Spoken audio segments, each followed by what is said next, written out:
All right, part three, we're gonna start moving into hip flexor strengthening. So one of the biggest things that we've seen with a lot of our sprinting athletes is that even though the hip flexor is strong, I mean, it's incredibly strong, and the general term hip flexor, we're going for this grouping in this area, right? The front of the hip. What we wanna do is we actually wanna give it some focus as far as what we're actually doing to activate it, if you wanna use that term, or just to give it some stimulus, okay? So easiest one, grab a band. I'm sure you guys can find a band. You can go on Amazon and get a band. You can go to Target, get a band, okay? Put it under your foot, put it over the top of whatever foot you want to exercise. So for me, or whatever hip, so for me, I want to work on this left one because it's towards you guys so you can see what I'm doing.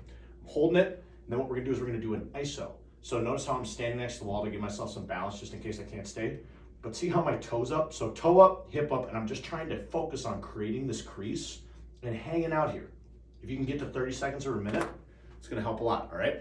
Once you get through that, so do a couple sets, work up to it. 3 sets of 30 seconds, 3 sets of 45 seconds. The next thing you can do is become a little more open chain. So I'll wedge my foot into this kettlebell.